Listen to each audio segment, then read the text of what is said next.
Good morning, good afternoon, good evening, everybody. Welcome back to another episode of the Three at the Back podcast, unlocking FPL success with stats, data, and expert analysis. I'm your host, Darren, and as always, I am joined by my good buddies, Scott and Paul. Boys, how are you doing? How was your game week 1 weekend? Well, fantastic, eh? We were at Fest on Friday. Fun and frolickings were had by all. Some more than others. You left, Darren, before Salah scored, and I was in the loo, and I didn't even know who'd scored. Well, I knew who'd scored by the sound that was coming through. It was the 94th minute. I thought I was home and hosed by not being a Salah owner. I couldn't believe it. Unbelievable, wasn't it? Saved my weekend. It's like everyone in the room had captained him, and it just erupted. I don't know. I felt like it. Looking back at the videos, it felt a bit more 50-50. It almost there was definitely a Salah captain camp and a oh god damn it, he's like ruined because I haven't got him camp. There was grown men crying. Yeah, all over the place. Yeah, I'm quite fortunate then that I was at the station waiting for my train to take me home, realizing that I didn't have Haaland or Salah. So no, it's one of those ones. We spoke about it in the last episode where there was like different ways to set your teams up. I obviously went with the no Haaland, no Salah draft. And, well, there's the right way, Darren, and there's the wrong way. Of course, yeah. You pick which one you want. Yep. The wrong way usually. Paolo, how you doing, friend? Salah captain. You must be over there. Yeah, it's it could have been. It's one of those. It could have been worse feelings. Yeah. Not quite, brilliant. Lots of mid performances from some premium players that I had in, but yeah, I'm sticking to my guns, holding my nerve, and fingers crossed it comes to fruition from game week 2 onwards. Awesome. How are we feeling about game week 2 in general? Just to get your quick feelings based on kind of what we saw over game week 1. Not positive. I had a pretty solid game week 1. My game week 2 side's probably not as strong on paper, but there's some players that didn't return, like Palmer and Watkins. I fancied to return this week. So yeah, pretty positive. Likewise for yourself, Paul? Yeah, I'm a similar vein of form, really. I'm just hoping those premiums will come good because the fixtures this week for those teams in particular are nice, particularly getting ahead on the old Arsenal assets. Mm-hmm. Yeah, for sure. I think I'm being a bit pig-headed and not making any transfers this week. We'll get into that in a bit more detail in a bit. Unlike... you're going to have to explain yourself, to be honest. Unlike what I mean, that's the advice that I should have taken 5 minutes before the deadline at Fest, because I had a nightmare. I had a shocker. I took some players out. I was basing my decisions on some of the panelists that were at Fest.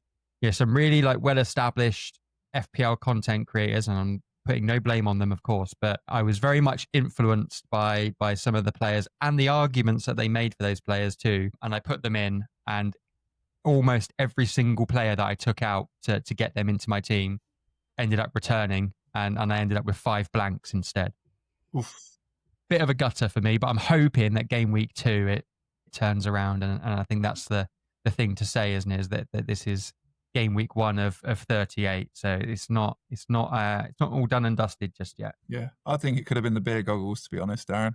Well, I don't know about that. I can't believe that Joey and Jane is influencing that much. No, yeah, it was just one of those things. It's silly FPL decisions that are probably going to happen throughout the season. This is what I'm here for, right? I'm here to provide that balance to your guys' rationale and reasoning, and I'm just like, full crew, hat trick, guaranteed. Anyway, let's get into it. Let's have a look over the rest of game week 1 in a little bit more detail. We are going to be discussing Man City's latest signing as an asset. The Sunderland surprise performance, 3-0 versus West Ham. Although, if you go back to our previous video, I do know that there's a Sunderland fan had commented basically questioning why we had Sunderland in the bottom three, saying that we absolutely knew nothing about Sunderland, and I hold my hands up and say that is absolutely true. But they definitely showed us that maybe they have got a little bit about them this season. Much improved Manchester United performance, although they are going to have to get the 3 points if they're going to end up finishing fifth, like I've got them predicted. We'll get into a little bit of the DEFCON as well. Scott, your worst nightmares were realised at FPL Fest with some last minute, like last ditch tackling being cheered as if it was a goal. And just some final bits of advice for us to finish the episode as well. But let's kick things off with Tiani Reinders, absolute baller, as it says there on the slide. Watching that game back through and just trying to focus on his contribution to the game as a whole. And it's really, really evident, even looking back at some of the stuff that he's done with Milan as well. Like they have bought one hell of a player here. One of the best debuts I can imagine. I can't think of a better debut probably in the last 20 years in terms of how he looked, how he fitted into that system. He looked like he'd been a City player for a long time. And we sort of had the heads up in the Club World Cup, didn't he? They signed him, they threw him straight into the team, and he looked all the money that they paid for him. And if you follow European football and watched him playing for Milan last season, you'd have seen it in a struggling Milan side. He was their standout player. 10 goals, 5 assists last season for them in a side that was struggling to score. You put him with all those assets that Man City have, and just shone, didn't he? And as a 5.5 asset, I mean, crikey, no wonder he's gone up in price already. People knee-jerking him into their team straight off. And it's not really a risk, is it? Because it is only that value. I mean, if he was priced at 7 million, he'd still be value. Yeah, agreed. Yeah, he's great to watch. Involved in 3 of the four goals. Took his goal perfectly well. He's Gundogan Mark II for me. A perfect replacement in that squad to replace the throne that Gundogan and De Bruyne have left behind. And I think he has all the assets you want as a box-to-box player. And I think Scott will probably talk a bit about his positioning, but as you can see there, he didn't venture forward too much, but was still involved in the precipice. So I think for the value, 5.6 million he is now, it's a no-brainer with the City fixtures. How many transfers has he had in now? Like last checked, it was nearly 500,000 in just 2 days after the match. Yeah, I think I've seen another graphic that's got him up at like 700,000 transfers now. Yeah. So he must be due. So by the time the next game week swings around, he'd probably have gone up again. Yep. And that'll probably continue until the international break, I'd imagine. So at that point, he's going to be probably 6 mil plus. What's interesting though is that because we've mentioned in previous episodes, like how FPL towers like kind of price players into the game. And obviously, we saw Gyökeres come in at 9 million. Everyone thought that Šeško was going to come in at a similar price, but he wasn't. He was 7.5. The likes of like other City assets like Cherki, 6.5. Reinders obviously is coming at 5.5. Do we feel like that whoever's doing the pricing at FPL has maybe just underestimated Reinders' potential impact here? Yeah, I think as a whole, the pricing is pretty spot on. And I think when you're building that first drafting game week 1, you're looking for those little diamonds where they maybe have underpriced or underpositioned somebody. And Reinders definitely was one that stood out. But the price sort of makes you double guess yourself and think, well, has he been priced because they know that he may be a rotation risk, or is he going to be playing deep? And we all know about Pep Roulette, and that graphic there I'll go through in a bit. Will shine some light on Pep and his formations and what he picks players for and their roles within that formation. 5.5 is a steal. I mean, maybe he's 2 mil underpriced. 7.5 would have been a more accurate price, I reckon. So, if you haven't got him in, then I think he should be your first transfer of the season. Yep. I Yeah, guess that's fair. we can't really move away from City without talking about the man up top, Erling Haaland, scoring his goals on game week 1 as he likes to do. Do you see there being panic caused for any Salah owners that may not have Haaland in, or how do you see that playing out with those 2 goals in the first game week? Well, if that last-minute Salah goal hadn't have gone in, then you probably would have seen a bit of reaction to it. But as he scored, as he customarily does, Salah. I remember I sat next to Darren at Fest and said that Salah scores most of his goals in the last sort of 20, 15 minutes of each game. And there is a stat out there. I think it's 70% of his goals come in the last 20 minutes because he's a machine, isn't he? Fitness monster.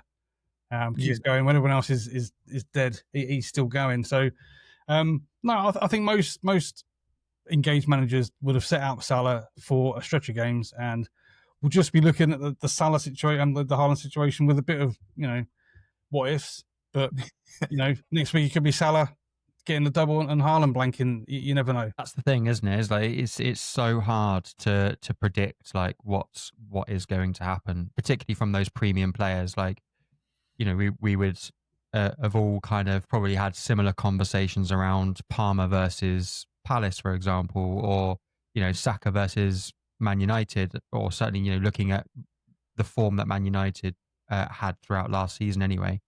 And both of those have not delivered. Where again, they were in a lot of people's teams. They're in my team, and I know that people have got them as if they've not got Saka or Haaland, or if they've only got one or the other, then Salah and Haaland.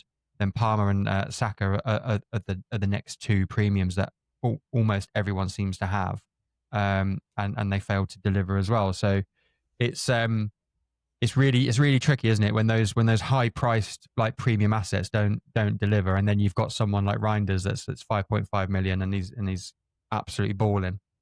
Well, that's why it's not a risk to get him in, because he might blank for the next 3 games and it doesn't matter. I think his points on the board for his value have already there. So the highly priced players you expect to return every week, because that's why they're priced at what they are. I'll give Palmer, for instance, 3 games. If he hasn't returned in those 3 games, then he will be on the chopping block. But Reinders, for that value, you could probably leave him there for 10 games. So it's about perspective as well on the value and what they bring and the money they're tying up into your team, I guess. Yeah. No, that's a fair point. Just quickly on that graphic that's there. It's the average position of each City player in the match against Wolves, and I wanted to highlight it because it affected 2 players in particular. One of them was Ait-Nouri, who people have got in for his attacking ability. The other was Reinders himself, just to describe and explain how he managed to get so much space in the middle of the park.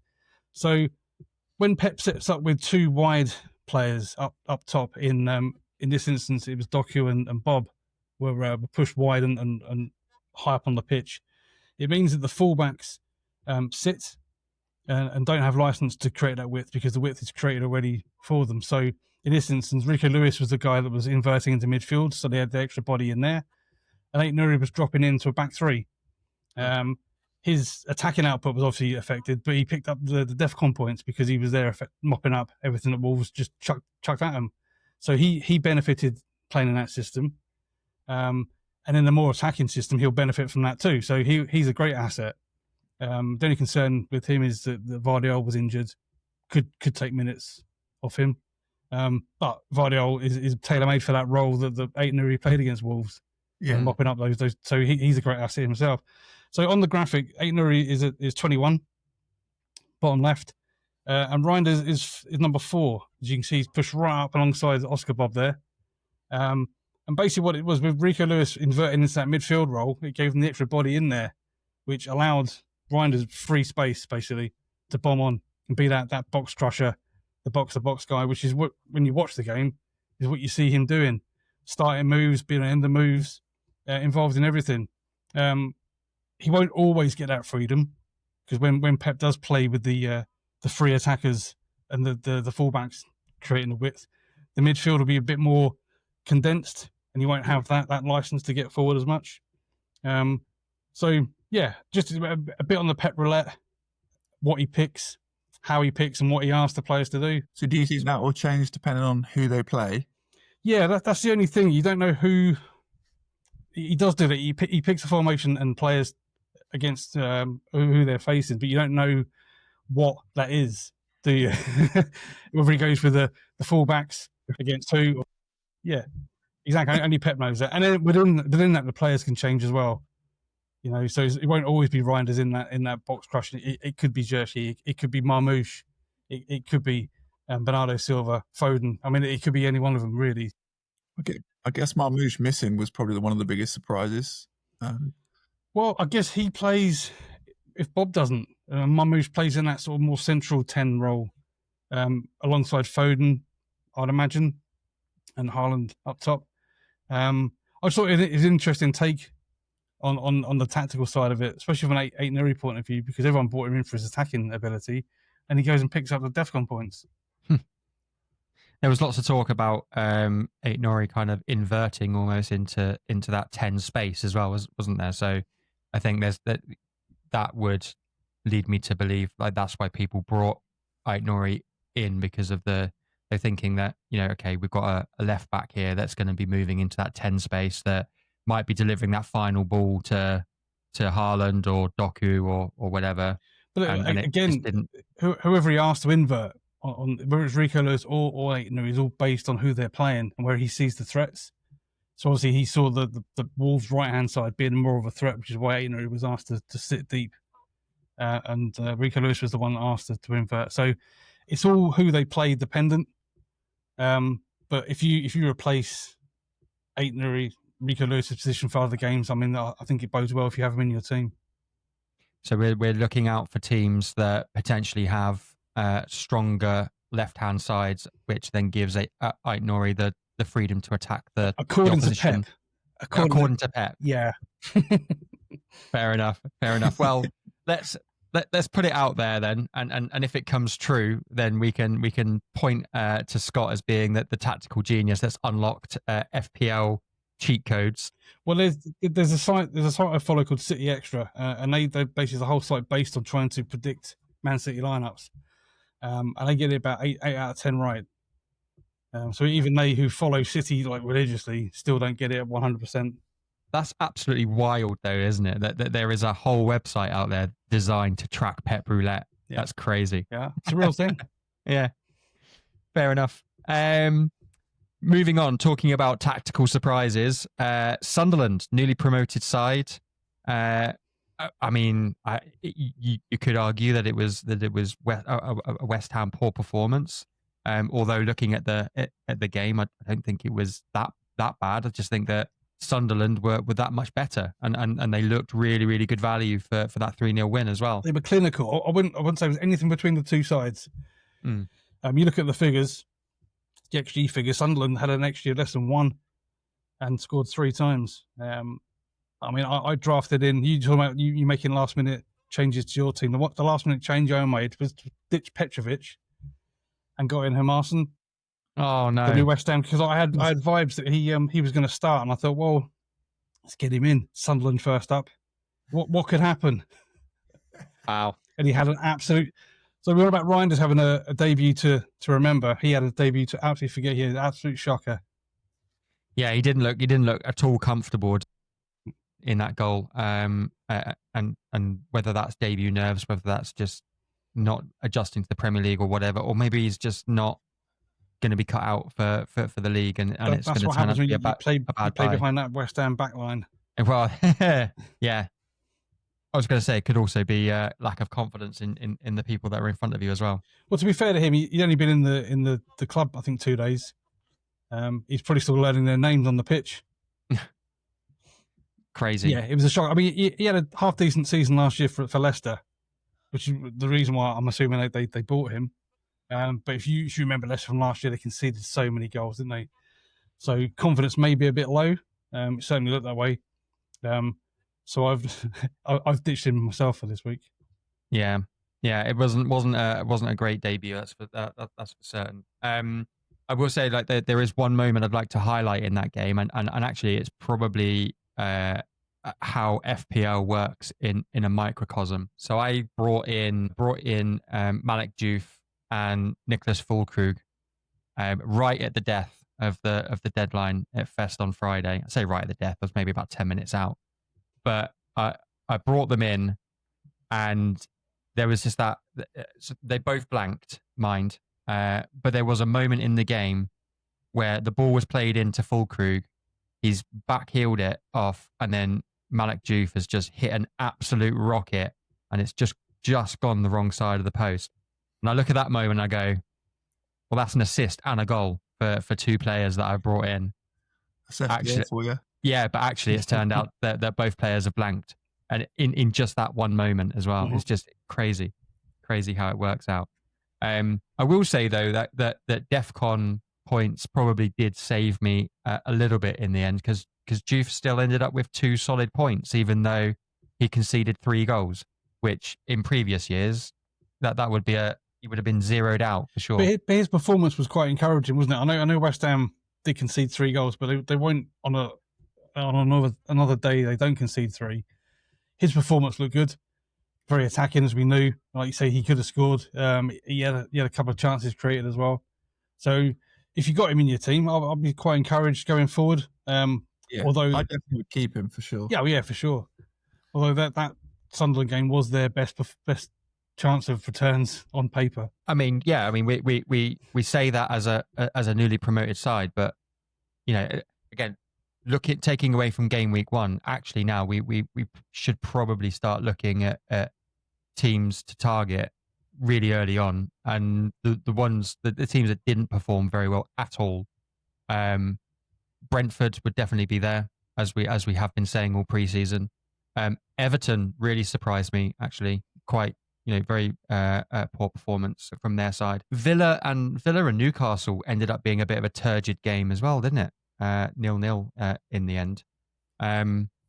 Yeah, so just maybe we need to kind of refocus our attentions away from the newly promoted sides, because they've actually done pretty well in the opening game weeks. We'll give it a few games.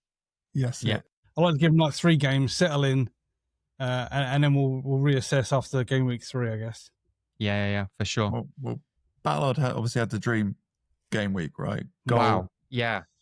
Goal, clean sheet, and the DEFCON returns, 17 points.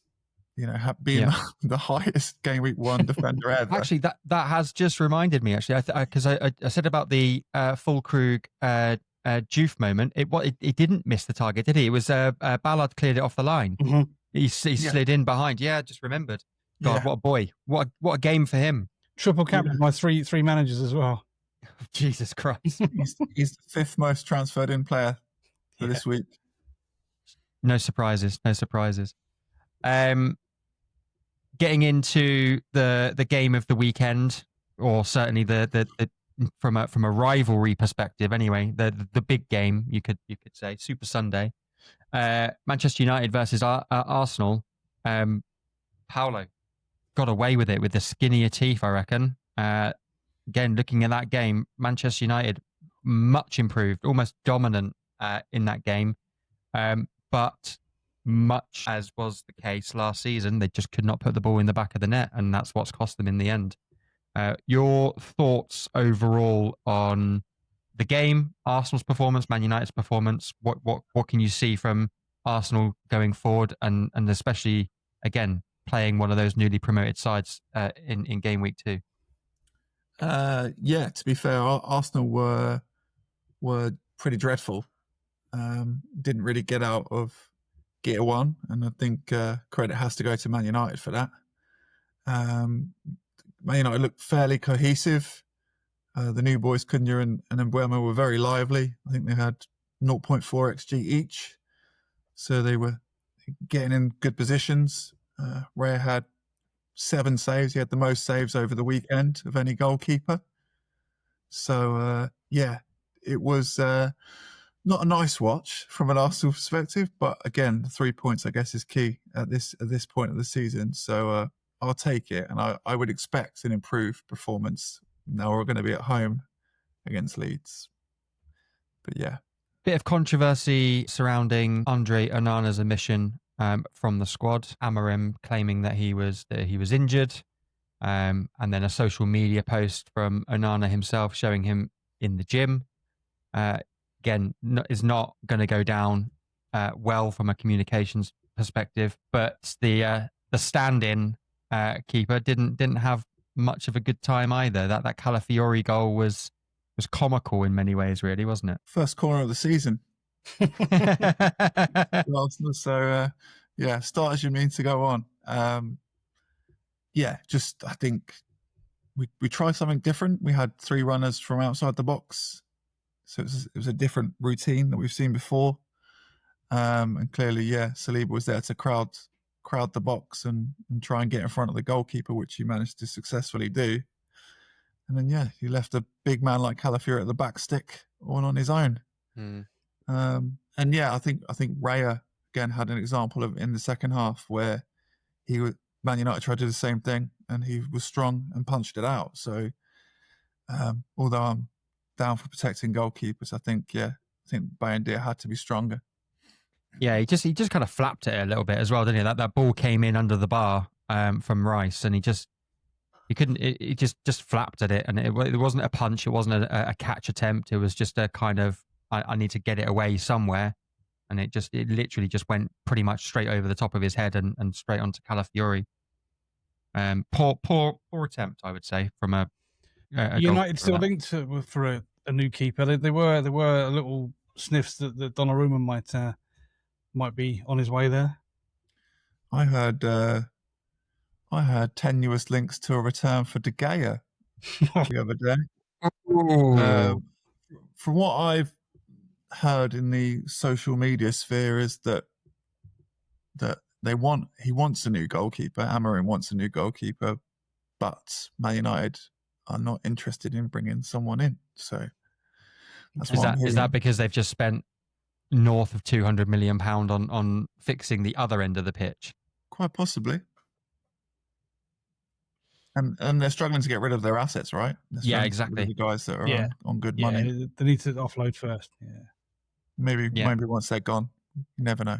So Rashford's out. He's at Barcelona now. But is it? I think it's Garnacho, Anthony, Sancho. They can't unload them anywhere. Yeah, Sancho's digging his heels in, mate. He's clearly there for the moolah. I would for £250,000 a week as well. Getting into some of the new rules and the new additions to the game this year, we have kind of touched on it a little bit. Some players have benefited quite considerably, actually, from the new DEFCON points addition. So we've got the top-ranking defenders and top-ranking midfielders for DEFCON for game week 1.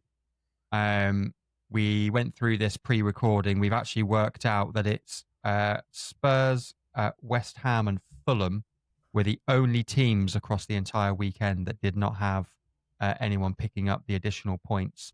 And in fact, actually, there were a couple of teams across there that actually had more than 2 players that had picked up DEFCON points as well. So if you had the likes of Saliba, Odegaard, Zubamendi, Cash, I know that quite a few players did have like Tavernier and Van der Berg and things like that. Then well done. You've picked yourself up some bonus points. I think the one that really kind of obviously jumps out at me there is Virgil. I think a lot of people were kind of a bit nervous about having him as someone for the DEFCON value, because they always kind of saw Liverpool as having quite a strong defense, and maybe there wasn't much to do in terms of clearances and blocks and interceptions. But actually, over the weekend, he's ended up with the most contributions of anyone. Well, it's interesting because before game week 1, you're not sure how this DEFCON points are going to play out.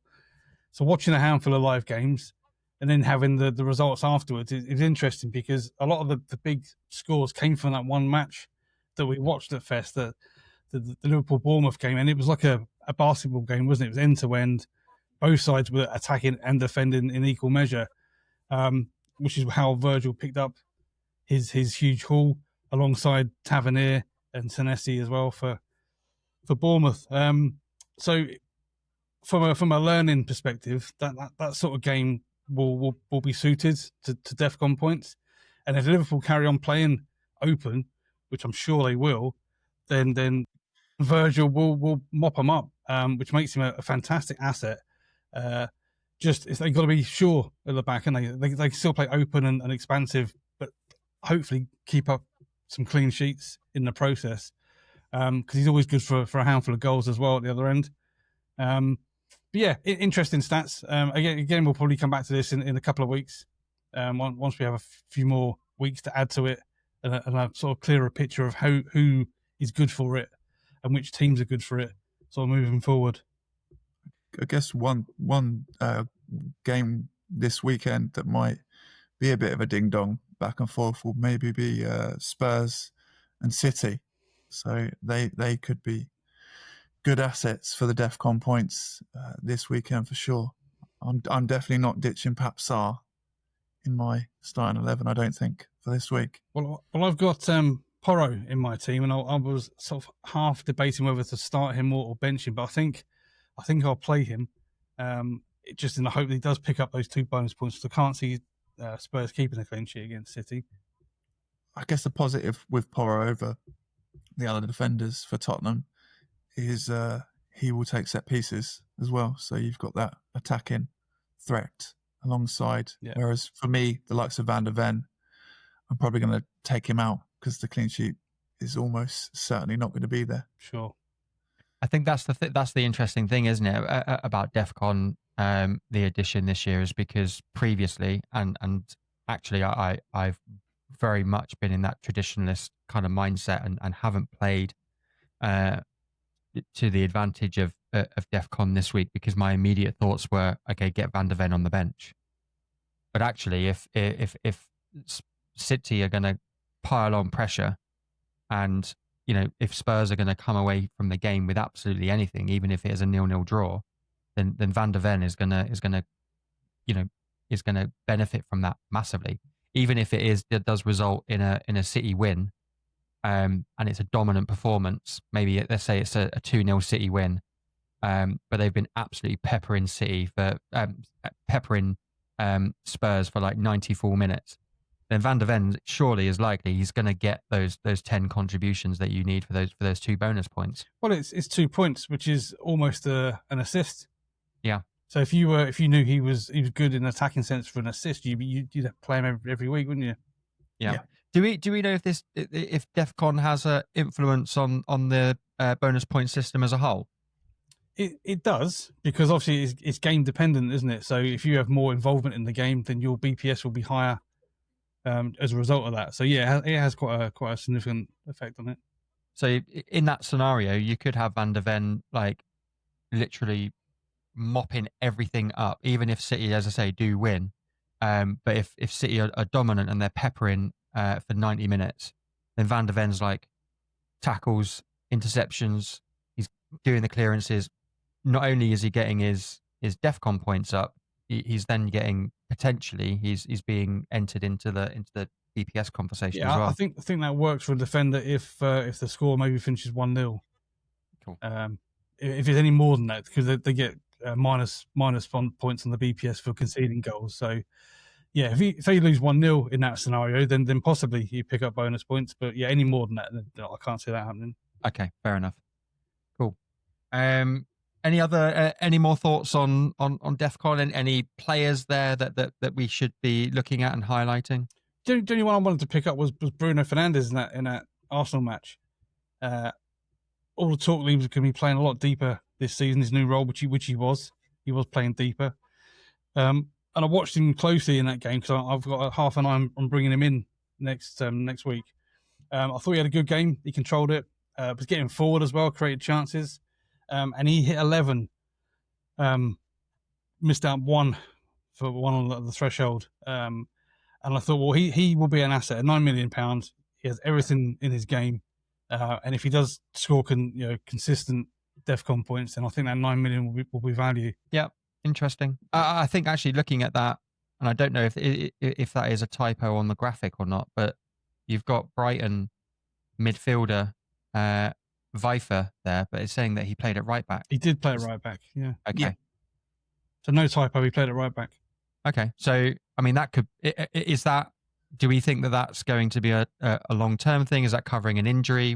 Why was he as a midfielder playing at? So Veltman's their first choice. He's out for the time being. Okay, so maybe keeping an eye on that might be a good thing to do because Sure. I guess the other one quickly for me is Palace. I think Palace defenders are a real good defensive contributions team to look at. LaCroix, I think Munoz again was close, and I think he'll again attacking threat wise. I think he adds that extra dimension. So I think, yeah, they've got some nicer fixtures coming up soon. I think definitely Palace is worth a look at. Yeah, I think we had the Lacroix and Mitchell both get the DEFCON points, and Richards and Munoz were 1 away or 2 away from getting them too. So, yeah, interesting shout. And cheaper than most of the other sides as well. One last person I want to highlight as well, and this is a conversation that we had throughout pre-season as well with regards to player classification. Jared Bowen reclassified as a striker this year on FPL, which massively dents his value. But also positionally, looking at his DEFCON being the highest scoring midfielder for West Ham with 8 contributions, suggests that he is actually still playing quite a deep role for West Ham, which is he works hard from the front, doesn't he? He presses, so a lot of those points would be pressing from the front, blocking, winning duels, that sort of thing.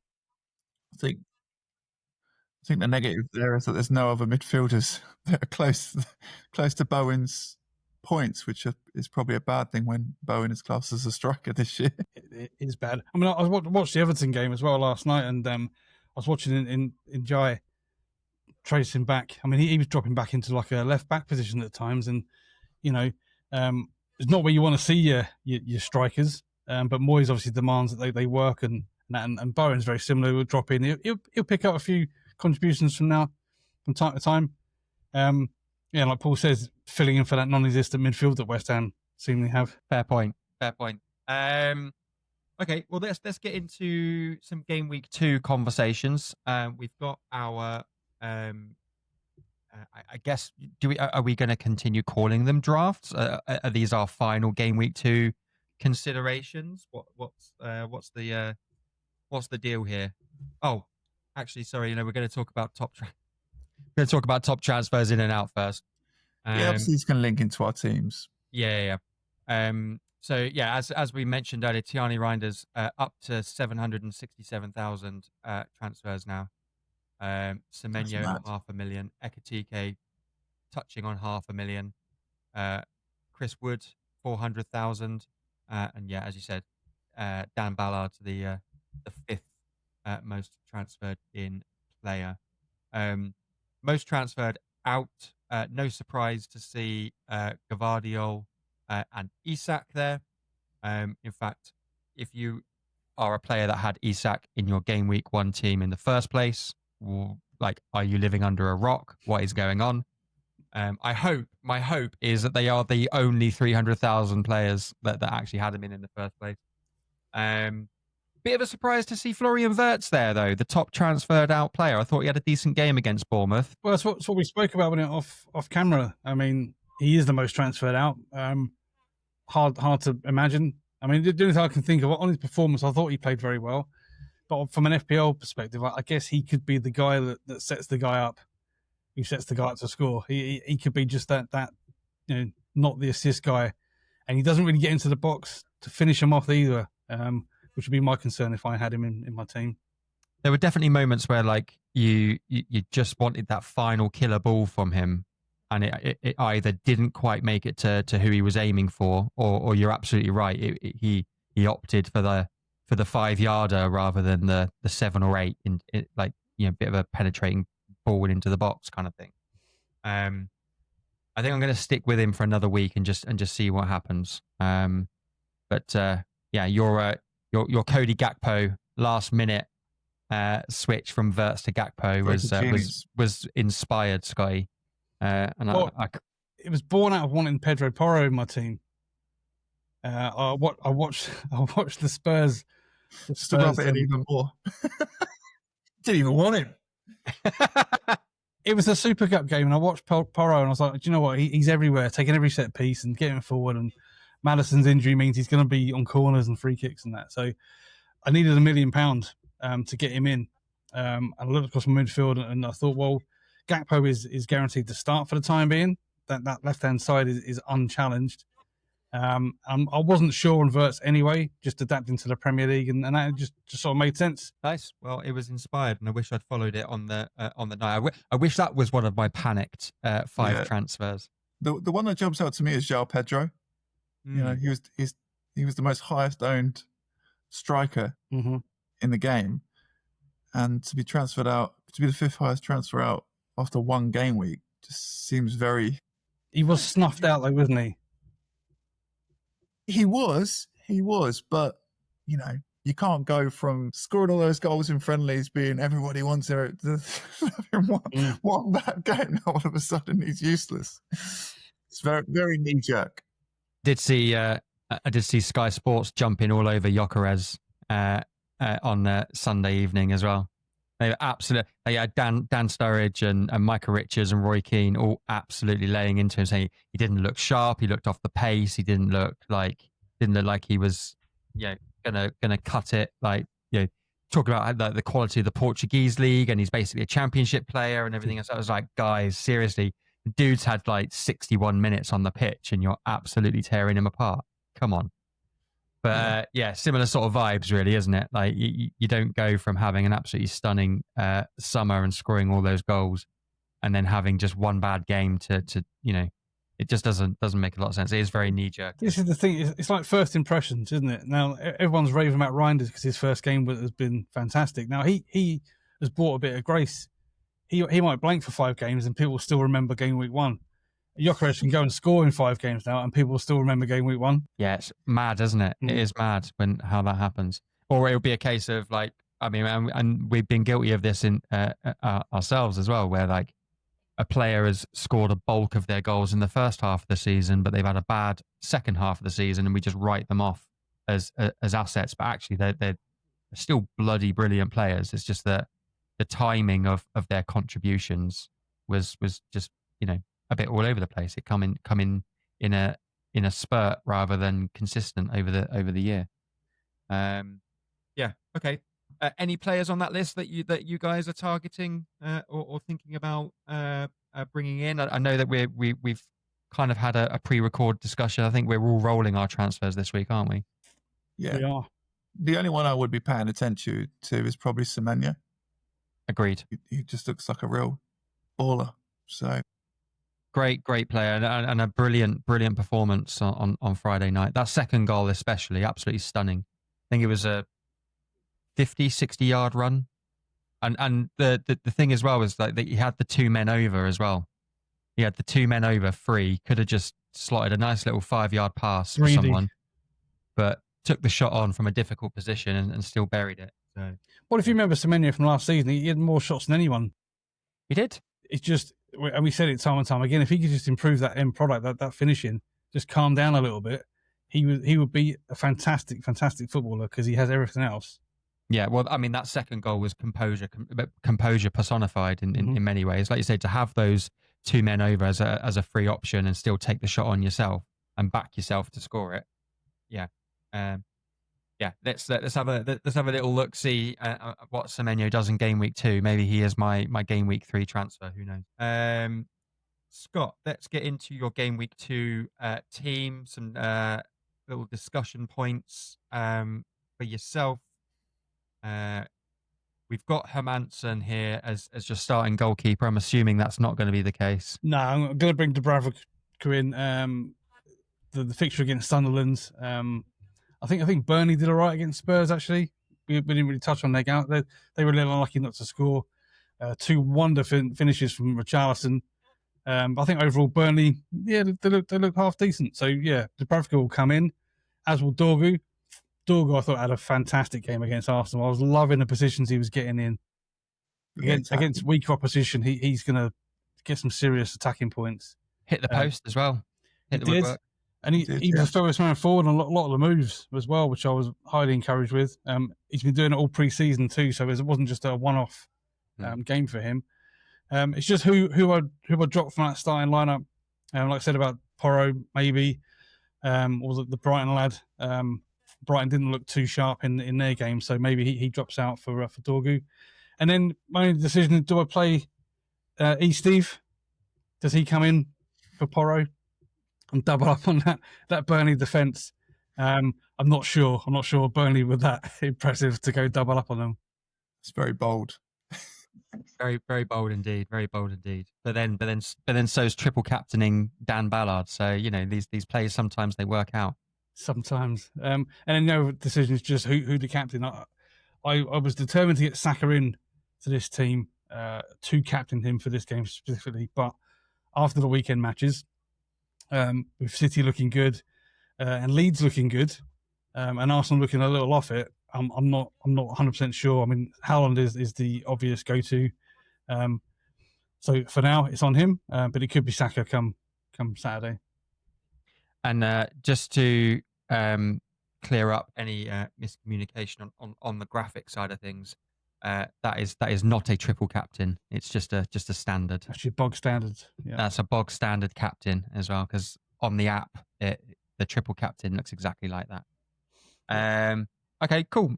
Paul, any thoughts on the setup and the potential changes as well to the lineup?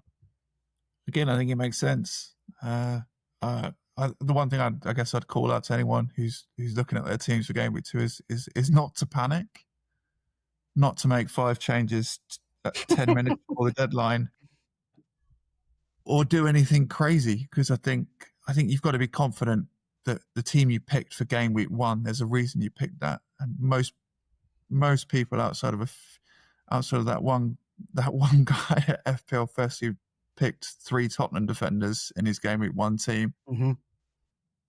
Yeah, everyone plans, 4 to 6 weeks out. So I'd like to think you just got to stay confident in your choices and hold your nerve. Is he the one that said that he was free hitting in week 2? He's using his free hit.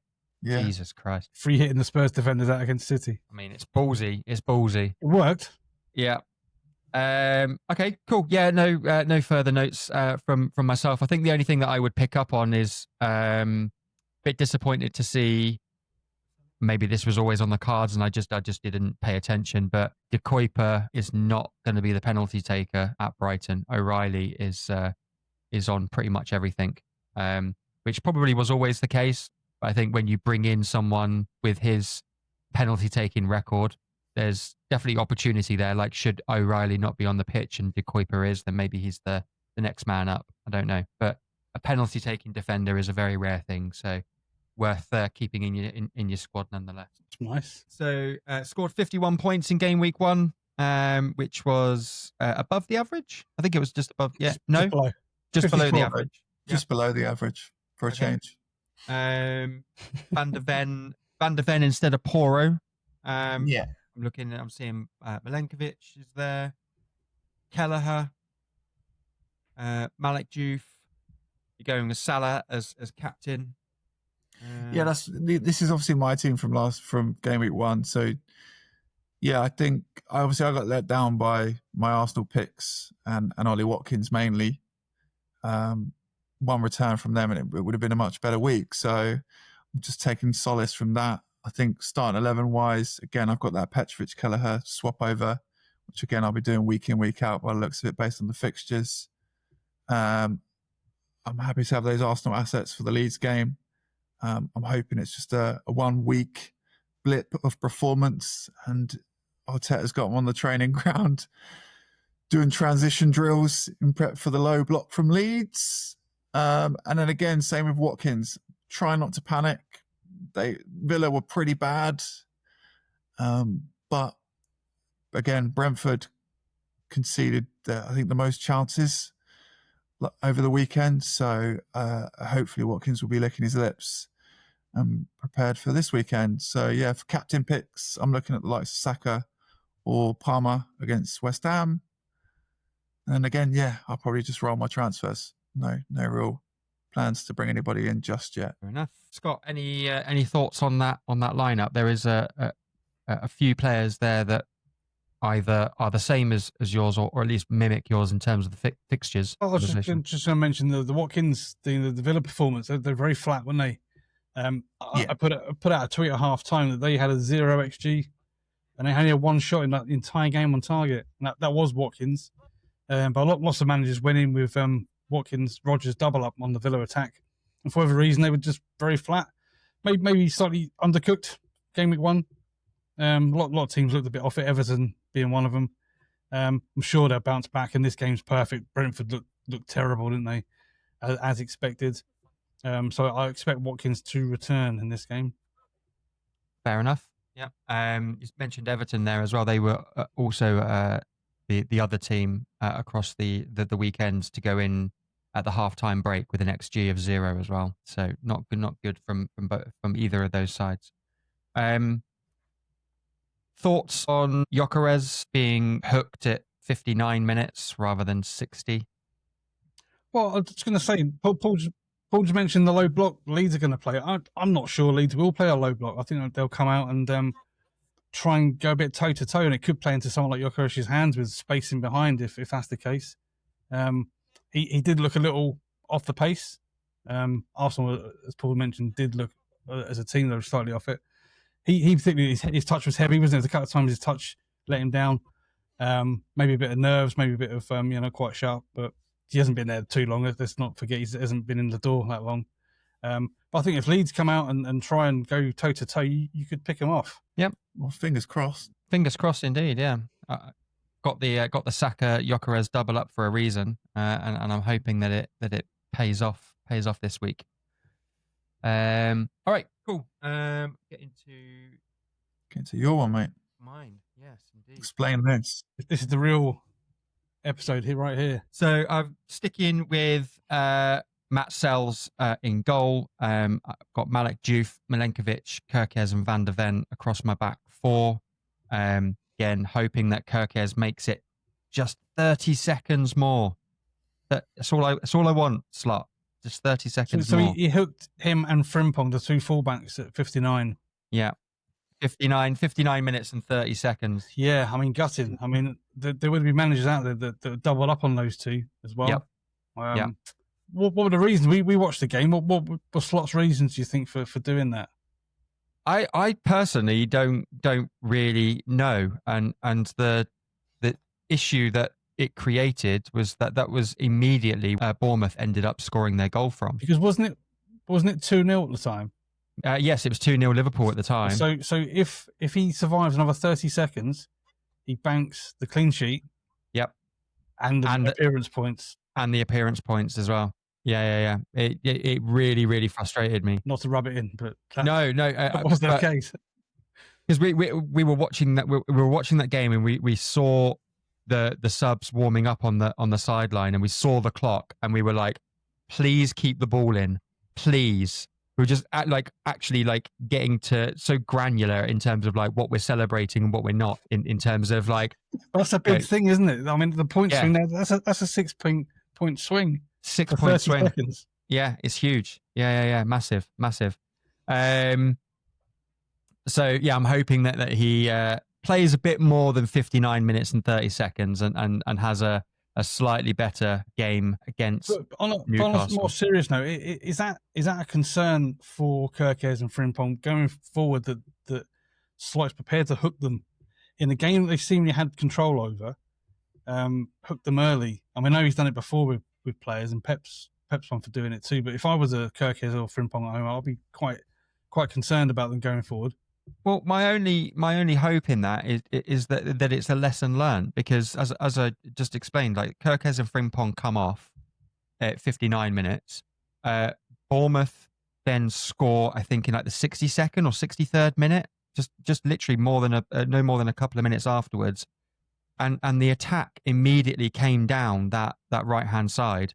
Ball swung in, Semenyo's cut in from the other side, and just blasted it into the goal. I think Slot said afterwards on Frimpong he felt his hamstring. Mm. Yeah. Frimpong was a knock. I think Kirkes would concern me. The fact that he's got Andy Robertson, who's a very adequate second string right behind him. I would be a little bit concerned of Kirkes long term for his minutes being managed. The other thing as well is to mention is that the almost exact same thing happened not more than 10, 15 minutes later.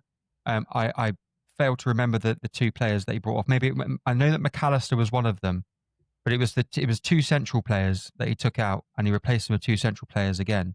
And then how did Semenyo score his second goal? He basically ran through the middle of the pitch.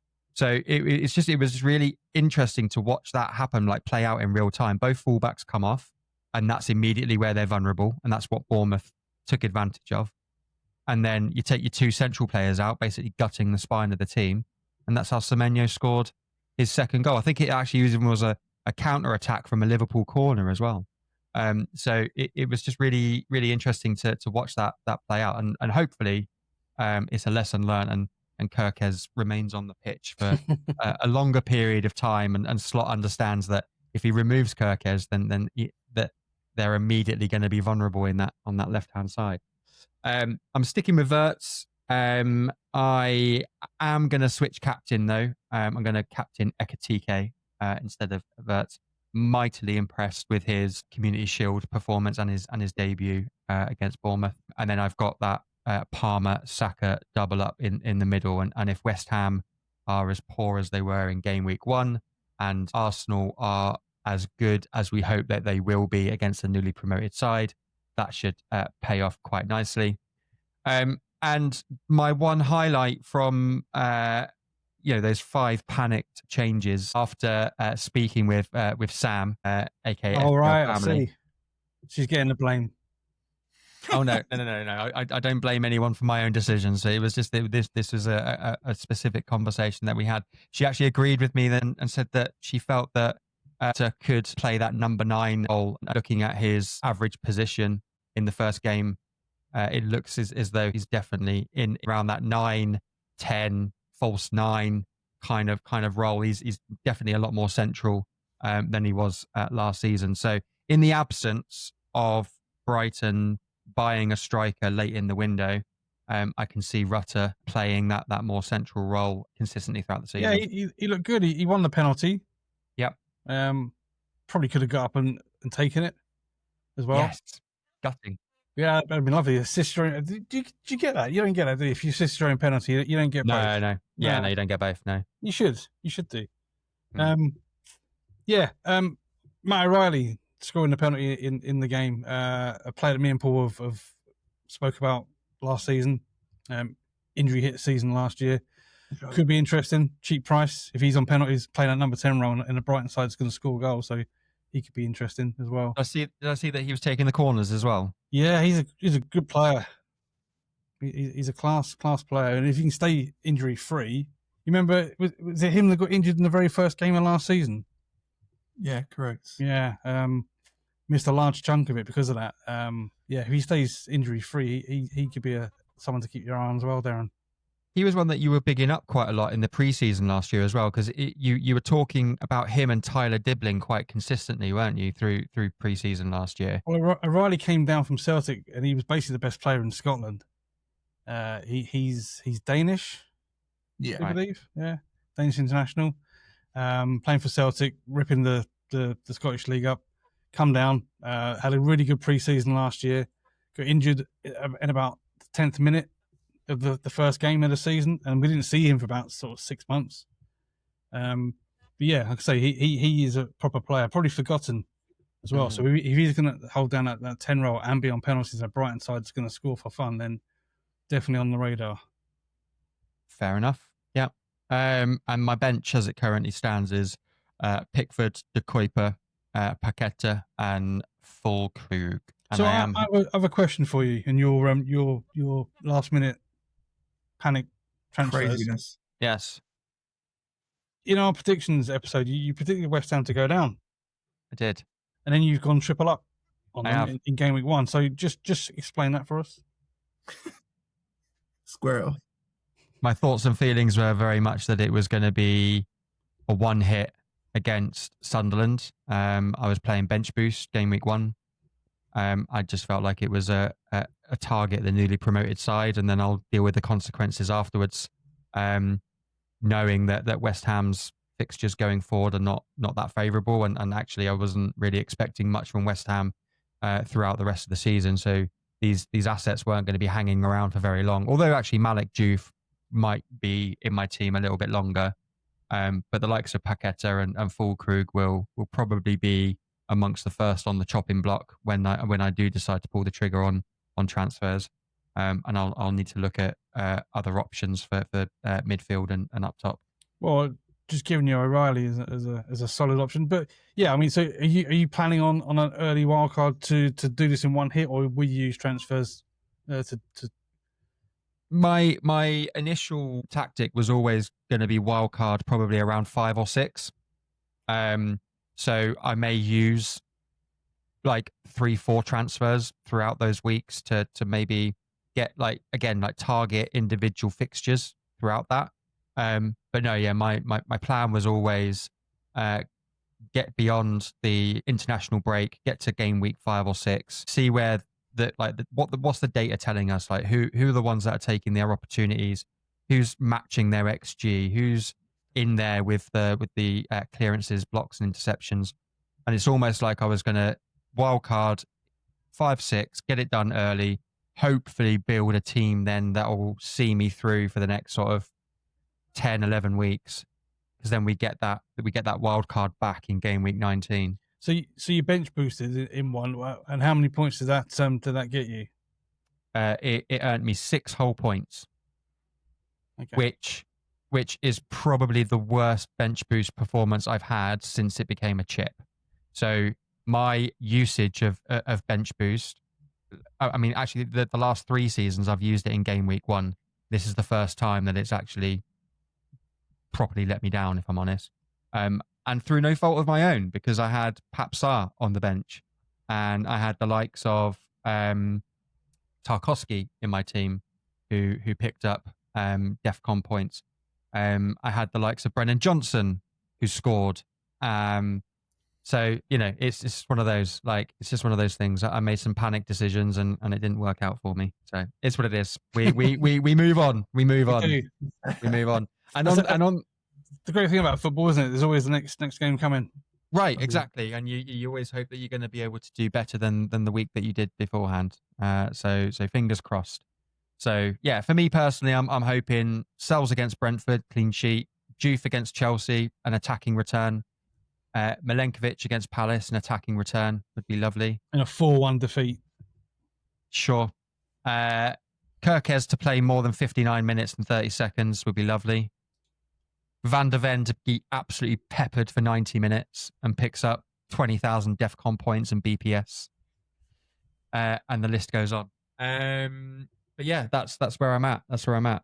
And I'm sure this will be the common theme throughout the season. There will just be you guys going off on a rocket up the rank, and I'll just be middling as always. So what's your rank aim for this season? Because I'm going to aim for top 10,000k. Yeah, which is my target. I'm sure Paul will probably aim for similar. What sort of rank overall would you be happy with? I just really want 6 figures. I'm done with hanging around in the millions now. I wanna get into 6 figures. That's the one. That's the aim. Okay. 999,000. That'll do me. Okay. I think that's achievable, Darren. Yeah. Well, you'd like to think so, wouldn't you? But it hasn't happened yet. Boys, as always, it has been a pleasure chatting through game week 1 with you. We will try to bring these episodes every Wednesday at 6 p.m. going forward throughout the season. So we're recording on a Tuesday at the moment. We are going to try and record more consistently on a Monday as well. So yeah, put it in your diary. Subscribe, get the bell on every Wednesday at 6. Look out for a few YouTube shorts throughout as well. And we are on other social channels, Instagram, Facebook. You can find audio-only versions of this on Spotify as well. Stick it on in the works van, have a little chuckle, and have a little conversation about FPL with your mates. Get down in the comments section as well. Tell us your Did you what are your panic transfers? Did they pay off? Did they not? Yeah, let's have a conversation. Until next week, boys. Goodbye. See you later. See you Adios. later.